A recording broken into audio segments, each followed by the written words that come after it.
Oi, tudo bem? Começa agora o Em Prosa, esse programa aqui, que é um bate-papo fluido, conversando com um cafezinho, bater um dedinho de prosa aqui com o nosso professor Aloísio Rodrigues da Silva. Tudo bem, professor? Seja bem-vindo ao nosso programa aqui para a gente conhecer um pouquinho da sua história. Muito obrigado, isso me honra muito. Meus cumprimentos a todos os telespectadores da TV Câmara. Estou inteiramente à disposição para o nosso bate-papo. Então já vamos começar brindando, né? Dar um golinho aqui no nosso café para começar a falar sobre a história do professor, que tem uma longa história mesmo, um currículo, né, professor, em toda a causa aí super importante do movimento negro, principalmente em Taubaté, mas acaba se estendendo para todos os lugares, né? Conta um pouco pra gente, que eu fiquei sabendo que desde antes dos anos 80 o senhor estava envolvido com o movimento. Olha, na verdade eu diria o seguinte, é muito mais extenso do que isso, tá? E por que eu digo que é muito mais extenso? Eu completei agora em novembro de 2023, 78 anos, né? Aos 10, 12 anos de idade, meu pai começou a conversar muito comigo e com meus irmãos a respeito do que significa, o que já significava naquela época ser negro num país chamado Brasil. Então a gente foi ouvindo as coisas do pai, foi se informando, foi sendo orientado por ele a respeito, né? E ele sempre nos dizia o seguinte, já naquela época, veja bem, há mais de 60 anos atrás, ele dizia assim, olha, a gente vive num país que é machista e racista. Sim. Veja, então nós que somos da família de negros, a gente tem que ter um comportamento decente, né? Aliás, isso cabe a todo ser humano, né? A gente tem que procurar se valorizar na sociedade, tem que ser correto, tem que ser honesto. Devido às orientações dadas pelo meu pai, logo depois dos 20 e tantos anos, eu entrei numa universidade. Sala de aula, em pátio, olhava dos lados e falava, cadê meus irmãos negros? Não tinha. Cadê os professores negros? Não tinha. Então fui lá desenvolvendo, dando o meu melhor, né? Me formei, fui para o mercado de trabalho. Por todos os lugares que eu passei, agora já dando um salto na história, né? Eu sempre me vi como minoria numericamente falando, né? Hoje em dia, a gente sai com a esposa, entra no restaurante de um padrão razoável, olha do lado, não tem. E os olhares que são, né, destinados a nós são bastante estranhos. A gente já se acostumou com tudo isso, né?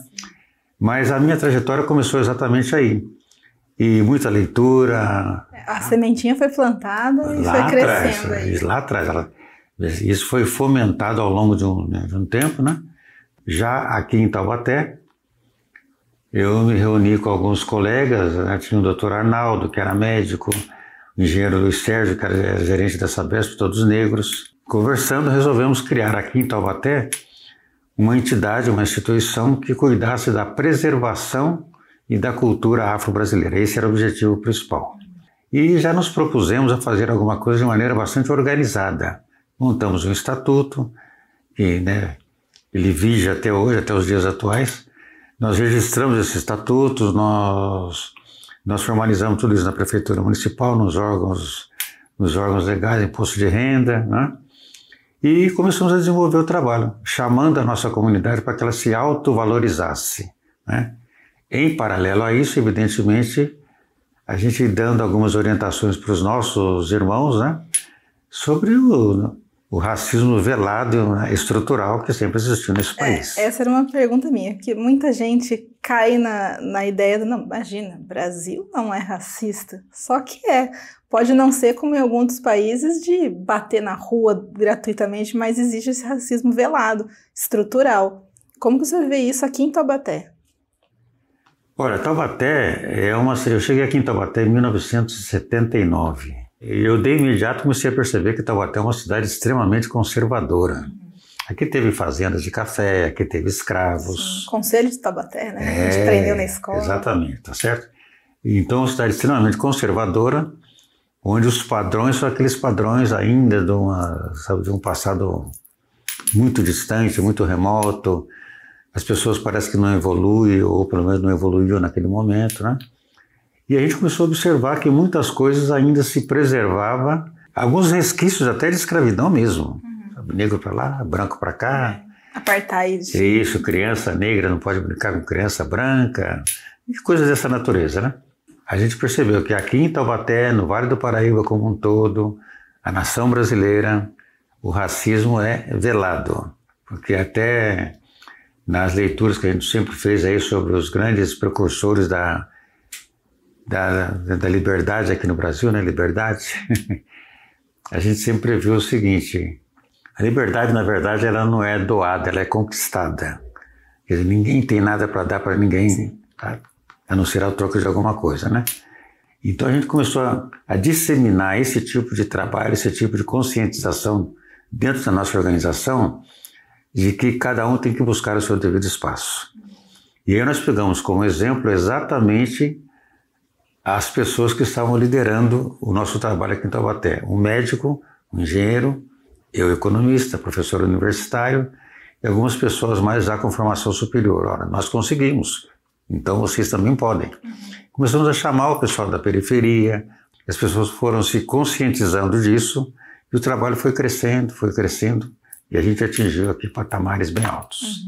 E daí então surgiu o CECAB. O CECAB. É o Centro de Estudos Comunitário Cultural Afro-Brasileiro. Exatamente. Um nome bem comprido. É meio comprido, aí ficou a sigla CECAB. CECAB, que é mais fácil. Que nós nos propusemos a ser um centro de estudos, né? Não é um grupo que se reuniu, não. Sim. Qual é a finalidade? Tem um objetivo. Isso está consignado até nos nossos estatutos, né? É sentar para estudar, para discutir, né? Até academicamente, né? E é uma coisa comunitária, e é cultural, e é afro-brasileiro. Então, Centro de Estudos Comunitário Cultural Afro-Brasileiro. Sim. Foi exatamente em 1980. 1980. E está aqui até hoje. Está persistindo. Está persistindo. Com algumas dificuldades. Aí ficamos nós aqui já veteranos, já sustentando.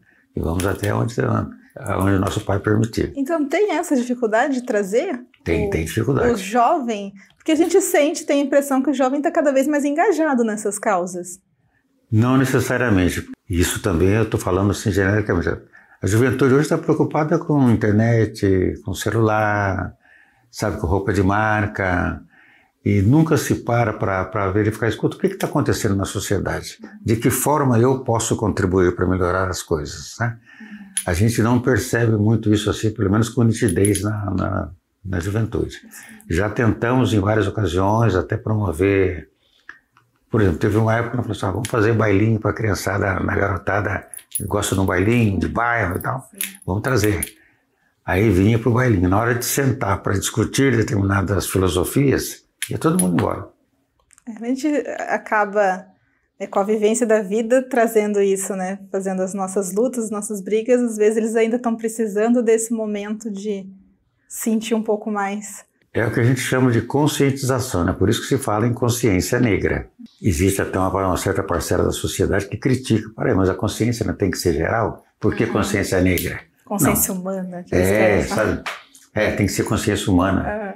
E eu até costumo dizer o seguinte, nos estudos que a gente tem realizado, nas viagens que a gente fez, nas análises que nós fizemos no Centro de Estudos ao longo desse tempo, né? Eu analiso e eu sempre procuro, busco assim uma outra vertente. Veja, por que existe feminismo? Porque a mulher, em muitas situações na sociedade, ela é relegada a um plano inferior, ela tem que se defender. Sim. Daí o feminismo. A consciência negra não é porque nós queremos alguma coisa que, não, só para o negro. Há quem diga até que o negro é ele que discrimina, porque fica criando movimentos. Isso é mecanismo de defesa, isso é perante a sociedade. Em algumas palestras que eu fiz na universidade, aqui em Taubaté, eu sempre procurei dizer o seguinte, que o movimento negro no Brasil, ele passou, né, por 3 estágios. O primeiro estágio foi o seguinte... Hoje eu uso essa expressão mimimi. Eu sou discriminado, eu não tenho emprego, não me dão trabalho, eu tenho que viver na periferia. Ficava ali naquele gueto, sofrendo, né? A segunda fase do movimento negro no Brasil, ela foi uma fase assim de agressividade. Me chamaram de macaco, me chamaram de negrinho, eu vou lá e eu agrido, eu bato, eles têm que me respeitar. A terceira fase, que é a fase que a gente ainda está vivendo, felizmente, que eu acho, é a fase da conscientização. Não tem que brigar com ninguém. Eu não tenho que ficar num canto recluso dizendo que a sociedade não me acolhe. Eu tenho que buscar os meus espaços. Eu tenho que abrir as fronteiras que estão na minha frente. E aí depende única e exclusivamente de mim. Né? Então eu tenho que estudar, eu tenho que ser um cidadão correto, eu tenho que respeitar as instituições, né? E eu tenho que batalhar, trabalhar por aquilo que é de meu interesse enquanto cidadão. Na medida que as pessoas negras se propuserem a fazer isso, elas certamente vão abrir espaço, como a gente tem vários exemplos aí, né? Então, quer dizer, fundamentalmente, o movimento negro, quer dizer, a sua pergunta, aqui em Taubaté a gente percebeu nitidamente isso, né?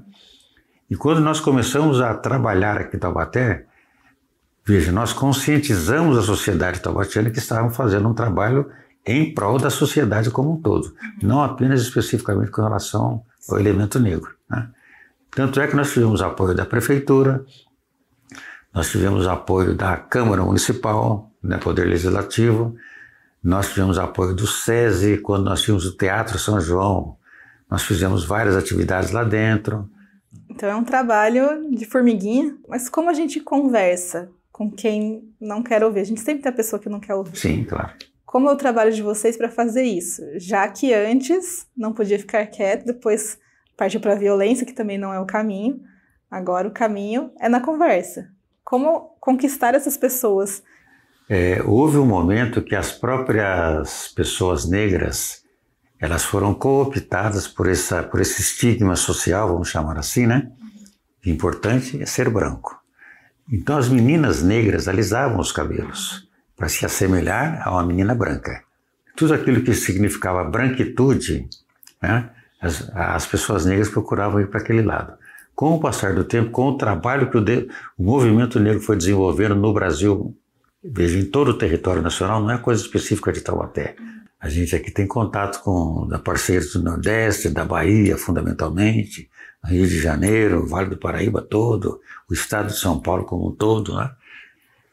Então a gente percebe o seguinte, as pessoas em função, mercê desse trabalho que sempre foi desenvolvido dessa forma, quer dizer, conduzido para uma aceitação, né, dos seus valores ancestrais, as pessoas foram entendendo, peraí, mas a minha comunidade negra usa trancinha, usa cabelo afro, eu tenho que enveredar por esse caminho, para valorizar a minha raça, autovalorização, né? E o trabalho foi sendo desenvolvido. Aí começa a ver o quê? Um efeito cascata, né? Poxa, aquela menina ali ficou tão bonitinha assim, com a trancinha, eu vou fazer a minha também. Sim. Veja, coisa de 20, 30 anos atrás, nós tínhamos em São Paulo o Chic Show, onde tinha baile, era como se fosse um baile negro, né? Com portas abertas, mas ele era fundamentalmente frequentado por pessoas negras. E ali se propalava, se divulgava, era uma coisa muito bem organizada, muita elegância, sabe? As pessoas se vestiam muito bem na Avenida Paulista. Esse trabalho de cooptação é um trabalho de convencimento, é um trabalho de muita conversa, sabe? Tem pessoas que às vezes elas têm uma certa dificuldade de aceitar, a gente vai conscientizando, vai conversando, vai mostrando, vai definindo parâmetros, né?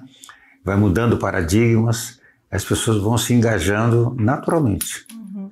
E o SECAB, então, hoje faz todo esse processo de não só estudar, não só fazer encontros, tem muita coisa acontecendo aí para conquistar o coração de cada um de um jeito diferente. Exatamente. As pessoas vão se acercando de nós, a gente vai identificando cada um, os traços, a filosofia de vida daquela pessoa. Então a gente vai trocando informações, né? E vai conversando a respeito, a pessoa vai, nossa, eu nunca percebi isso, eu não entendia dessa forma. Houve um problema recente aqui no meu condomínio, o síndico até me chamou, sabendo do meu trabalho, e falou assim, olha, tem uma mulher aqui que sofreu discriminação racial. Aí eu falei, tem que ver se ela está disposta a conversar comigo, ver com ela primeiro. Ela falou, não, ela quer conversar sim. Aí sentamos no salão de festas, eu, ela e o síndico, nós começamos a conversar, eu dei a ela a orientação, qual seria o procedimento, porque hoje tem lei que nos ampare, né? Ela falou, eu não sabia disso. Falta informação. Falta informação, então a gente vai disseminando informação. A gente vai solicitando às pessoas que leiam mais, que se orientem mais, conversem mais com as pessoas, que não fiquem acreditando em muitas coisas que veem nas redes sociais. Internet, você tem tudo ali, você tem o que é bom e você tem o que não presta. Cabe a você, né, fazer um recorte. Como nos preocupa também, a gente já está começando assim muito lentamente a desenvolver um trabalho, né? Que primeiro a gente, assim, que nós nos informando primeiro, para depois repassar com segurança, que é a questão da inteligência artificial. Sim. Mas o senhor é um acadêmico, sei que tem um carinho especial aí pelos livros. Sim. Para quem quer realmente entender esse tema dessa luta, o senhor recomenda quais? Normalmente a gente diz às pessoas assim, se você procurar na internet, você vai achar lá todos os livros que dizem alguma coisa com respeito à causa negra, né? A causa da comunidade negra. Então, a gente faz uma espécie de uma seleção. Agora, evidentemente, tem aqueles livros que são um pouco mais simplórios, ou vamos dizer assim, para iniciantes, simplório entre aspas, né? E tem aqueles já um pouco mais avançados, que é para quem já está na causa há um certo tempo, que já teve um aprendizado prévio, já tem capacidade de entendimento para alguma coisa maior. Olha isso aqui, olha, a arte afro-brasileira, tá? Nossa, é lindo. Trabalhos de arte afro-brasileira, né? Que a gente tem que estar lendo isso para entender, para passar para as pessoas. Quer dizer, nada é feito assim empiricamente, né? A mão afro-brasileira, né? Então são artistas, poetas, escritores, né? Esse livro aqui eu ganhei de presente de um general que foi meu professor na Faculdade de Economia. Nossa, olha, que bonito. Olha que coisa linda. Então aqui tem, né? Laurentino Gomes. Laurentino Gomes, é uma trilogia. Volume 1, volume 2 e volume 3. Isso, quem lê esse livro aqui, eu nem diria do ponto de vista literário, né? Porque eu não sou da área de literatura, mas quem quiser entender o que foi a escravidão no Brasil tem que ler isso. O processo de escravidão, de luta pela libertação dos escravizados, né? Quer dizer, como é que as coisas aconteceram efetivamente, porque é um detalhe importante, a historiografia brasileira, no que diz respeito à questão da escravidão, ela é extremamente mentirosa. Eu imagino. Até porque a história sempre é contada pelos poderosos, pelos vencedores. Eles contam, né, então eles ficarem bonitos na história. A seu bel prazer. Veja, são valores que nós cultuamos, né? E que nós indicamos para a juventude que está vindo aí, olha, leiam A Vida de Viola Davis, né? Para ver que foi uma luta de luta, uma pessoa que nasceu pobre lá nos Estados Unidos, que é um país racista, e ela é do sul dos Estados Unidos, onde o racismo é mais fomentado, né? Olha, racismo cordial. É aquela coisa, a pessoa bateu a mão no seu ombro, é isso, nós somos todos irmãos, mas por trás, né? Olha, coisas da Bahia, assim, as pretas da Bahia, suas escravas, suas joias, né? Esse livro aqui, olha, esse cidadão aqui é meu irmão caçula. Ele é doutor em literatura. A tese de doutorado dele foi o seguinte, ele leu muitos autores que falavam sobre a questão do negro no Brasil e ele identificou racismo nesses autores. E ele fez um livro em cima disso, né, para defender a tese de doutorado dele. Olha, Sinais do Personagem Negro na Literatura Brasileira, né? Na verdade, eu até tinha colocado na pauta, mas não deu tempo de falar da história do Monteiro Lobato, né? Exatamente. Que toda uma polêmica, porque tem os trechos racistas, mas ao mesmo tempo um retrato da época dele, que ele vivia. Exatamente, né? Você é a favor ou é contra de editar os livros dele? Eu acho que não vale a pena. Eu acho que não vale a pena. Acho que a gente tem que, sabe, estabelecer um marco zero hoje, né? Deixar esse passado nefasto para trás e projetar um futuro mais inteligente, um futuro mais humano. E incentivar a leitura dele, porque ele é um marco da época dele. Exatamente. E explicando. Não tenha dúvida. Isso foi bom para a literatura, e isso a gente não considera, porque houve racismo na época, ensinar isso, né? Não apagar o que aconteceu. Exatamente. História é história. História é história. Né? Frente Negra Brasileira. Isso aqui é uma instituição do movimento negro, foi criada na década de 1930. Tá? Então eles tinham lá a maneira deles de pensar, os movimentos que acontecia, tem uma série de fotos aqui, né? Esse livro aqui é a África explicada aos meus filhos, que hoje a criança fala, pô, o que é o continente africano? Como é que funciona? Por que as coisas eram assim, né? Damas negras, a Chica Xavier, Léa Garcia, você fala das mulheres, estão aqui. Tem que valorizar as mulheres também. Abolição, tá certo? Mas contada por coisas verdadeiras. Isso aqui é uma coisa interessante, você já ouviu falar em jongo, né? Sim. Uma dança cultural brasileira, onde tem alguma coisa a ver com os orixás, né? Eles cantam aqueles pontos ali que as pessoas chamam de ponto de macumba. Foi criado aqui? Eu achava que foi criado no continente africano, o jongo. Não, ele veio de lá. Veio de lá. Ele veio de lá, tá? Mas durante muito tempo aqui no Brasil, se cultuou o jongo como algo assim, né? Algo cultural e tal. Lá no Rio de Janeiro, na Serrinha, tinha até pouco tempo atrás o jongo da Serrinha, que tem vídeos deles aí que é um negócio espetacular.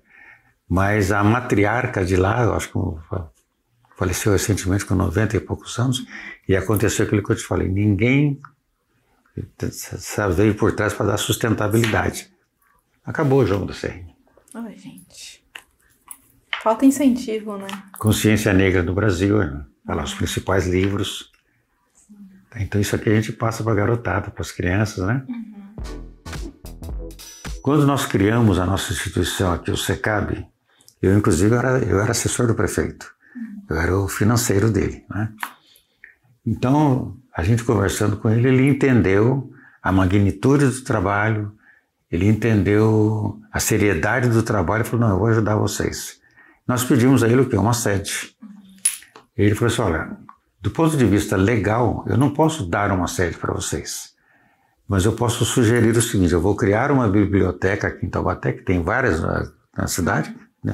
Biblioteca Pública Municipal. E vocês vão poder utilizar essa biblioteca, né, com os livros, quer dizer, voltaram para essa temática, né?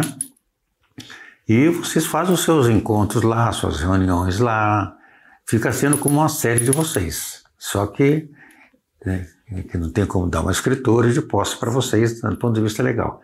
Nós aceitamos, né? Ele até nos solicitou que nós sugeríssemos o nome da biblioteca. Aí nós sugerimos a Biblioteca Zumbi dos Palmares. Ele falou, maravilha. Aí construiu a biblioteca lá no bairro da Estiva, né? Ali atrás do SESI. Ao longo dos tempos nós fizemos muitos encontros ali, muitos, inúmeros, né? Muitas atividades ali interessantes, né? Nós trouxemos Leci Brandão, nós trouxemos aqui vários pensadores, nós trouxemos aqui teatrólogos para fazer palestra para nós. Só que a gente estava dentro de um ambiente eminentemente político. Quando terminou a gestão do prefeito, né, outros prefeitos vieram e, lamentavelmente, a coisa começou a ter uma outra conotação. Aí começaram a dar uma certa desvirtuação. Veja, então hoje lá, a gente não tem de propriedade do SECAB uma literatura que nós fomos adquirindo ao longo do tempo. A gente tem coisas, inclusive, que estão aqui no meu apartamento, né? Tem coisas que estão na casa de alguns outros companheiros, quadros, por exemplo, né? Livros de ordem pessoal que eu tenho, fotos antigas, que a gente tem um acervo aqui também, e realizações que nós fizemos. A gente sempre realizou no estado de São Paulo, quando eu digo a gente, é o movimento negro do estado de São Paulo, né? Um festival que a gente chamava de FECONEZU, Festival Comunitário Negro Zumbi. E aí a gente tinha peça de teatro, tinha palestras, né? Era então um festival itinerante, a cada ano em um determinado lugar. E quando foi no ano anterior ao centenário da abolição, a gente estava, desculpa a expressão, bombando aqui em Taubaté, vamos fazer aqui o ano que vem. Aí pedimos todo um apoio da prefeitura, obtivemos, de Câmara Municipal, nós fizemos alguns eventos dentro da Câmara, lá no plenário. SESI, SENAC, SENAI, todos nos ajudaram. Realizamos aqui em Taubaté em 1988, né? Que foi o ano do centenário da abolição da escravatura no Brasil. Sim. E olha, nesse festival vieram 2.000 pessoas de outros municípios. Nossa. 2.000 pessoas. Ah, mas e agora para alojar esse pessoal? Tudo previamente organizado. As escolas estaduais. Então veja você o prestígio que nós atingimos de penetração no governo do estado. Aí quando o governador Franco Montoro assumiu, ele anteriormente tinha sido senador, né? E ele tinha um suplente de senador que era o professor Hélio Santos, uma figura assim, emblemática do movimento negro, economista também, um intelectual. E aí quando ele muito próximo do governador Montoro, ele falou: governador, vamos ajudar o movimento negro. A ideia, em princípio, era que o governador, quer dizer, criasse uma secretaria, né? Mas o governador, lá com os estudos que foram feitos, ele chegou lá: vamos fazer assim, vamos criar uma instituição ligada ao palácio, ao gabinete do governador, né? Um conselho estadual da comunidade negra, né? E nesse conselho o professor Hélio Santos, ele indicou os conselheiros, e eu era um deles, 21 conselheiros, né? Então a gente rodou o estado de São Paulo todo, quando precisava ir para a Bahia a gente ia, Rio de Janeiro, né? Sempre participando de atividades voltadas para a causa com o apoio do governo do estado. Que faz muita diferença. Você não faz ideia. Então, para realizar esse Festival Comunitário Negro Zumbi em 1988, a gente movimentou essa cidade aqui de maneira global. Então, tinha cidade que vinha com 3, 4 ônibus. Aí fez polícia militar, sabe, orientando o trânsito. Foi realmente um acontecimento aqui, né? Então, isso tudo são realizações que a gente fez, né, mercê de um trabalho sério, né, voltado para uma causa justa, e esse trabalho sendo desenvolvido de maneira absolutamente equilibrada e sensata, né? Isso nos enobrece muito, eu acho, né? E como eu disse no início, eu estou com 78 anos, né? Enquanto Deus me der força, eu vou levar isso aí até onde me for possível. Nossa, junto com meus colegas. Depois dessa mensagem final, acho que eu nem tenho mais o que falar, professor. Que até mesmo deu tempo do nosso programa, eu vou ter que encerrar, mas eu queria que o senhor desse então uma mensagem para quem está nos assistindo, independente da cor da pele, o que a gente pode fazer para viver melhor em sociedade que agrega, não que exclui, que a gente passou aí de 2000, estamos em 2024, passou do tempo da gente se tratar melhor, né? Exatamente, Olha, eu diria o seguinte, eu acho que é tudo absolutamente simples, né? A gente partir primeiro, né, daquele pressuposto, somos todos seres humanos, somos de uma espécie única, ser humano, né? Agora, dentro dessa espécie única, existem as especificidades de cor da pele, melanina, uns oriundos da África, outros, né, de outras regiões do nosso planeta. Mas somos todos filhos do mesmo pai, somos seres humanos, né?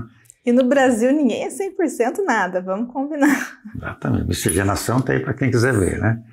Então, veja bem, eu acho que o importante é a gente viver bem, a gente respeitar e ser respeitado, e as pessoas se ajudarem reciprocamente, independentemente de cor de pele, independentemente de posição social, porque somos filhos do mesmo pai e vamos todos ao final para o mesmo lugar, certo? Então, veja bem, eu acho que essa é a nossa mensagem, né? Eu diria a você o seguinte, se nós tivéssemos que fazer um trabalho aqui, jornalístico, para contar tudo o que a gente já viu, já vivenciou, a gente ia precisar de pelo menos... A gente ia ter que fazer uma minissérie. Exatamente. Mas os meus agradecimentos. Não, mas com certeza quem assistiu deu para conhecer um pouquinho da história do senhor, quem sabe aí incentiva a pesquisar mais a causa, lutar mais pela causa, pelo menos ser um pouquinho uma pessoa melhor, né? Todo mundo pode ser uma pessoa melhor. Obrigada, professor. Esse foi o nosso Dedinho de Prosa, professor Heloísio, e eu espero, então, vocês no próximo programa. Tchau, tchau. Tchim, tchim. Tchim, tchim.